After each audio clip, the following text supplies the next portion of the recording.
Shri Swami Samarth. Welcome to mini blog. तर संध्याकाळची वेळ आहे आणि मस्तपैकी मी आवरून बिवरून बसलेली आहे. आता तुम्ही विचार करत असाल कुठं चाललेली आहे एवढ्या संध्याकाळी आवरून.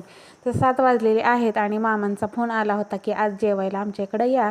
आणि खूप दिवसांनी मामाकडे चालले होते. तसं 2 महिने झाले होते मामाकडे जाऊन, पण मामाने बोलवलं होतं आणि त्यांच्या घराचं कामसुद्धा बंगल्याचं करायचं आहे, तर मिस्टरांना त्या संदर्भातच बोलवलं होतं. त्यामुळे मामाने अर्जंट बोलवल्यामुळे आमचं जायचं ठरलं आणि संध्याकाळी जेवणाचा बेत त्यांच्याकडेच होणार होता. तर मग मी खुश होते जायचं म्हणून मामाच्या गावाला. आणि बघा, माझ्यासारखेच खूप सगळे असतील त्यांना मामाच्या गावाला जायला आवडतं. मला तर खूप आवडायचं, लहानपणी तर एवढं आवडायचं की बास.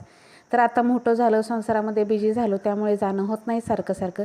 पण ज्यावेळेस मामा बोलवतील त्यावेळेस जात असते आणि खूप आवडीनं जात असते.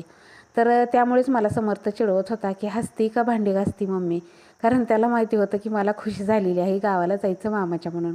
इकडे त्याने गाडी वगैरे काढलेली आहे. पप्पाचं आवरून होस्तोवर त्यांनी गाडी बाहेर काढून आणली, इकडं दाराच्या समोर लावली आणि त्याचं पण आवरायचं होतं. पण पप्पा आवरत होते तोपर्यंत त्यानं गाडी काढून घेतली. आणि खूप दिवसांनी, म्हणजे तसे 2 महिने झालेले आहे मामाच्या गावाला जाऊन, पण किती जरी दिवस, अगदी 4 दिवस जरी झालेले असतील तर तेवढ्याच आनंदाने आपण मामाच्या गावाला जात असतो.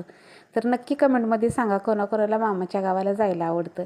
मला तर खूप आवडतं आणि माझ्यासारखंच समर्थाचं सुद्धा आहे, त्यालासुद्धा खूप गावाला जायला आवडतं, ते पण मामाच्या.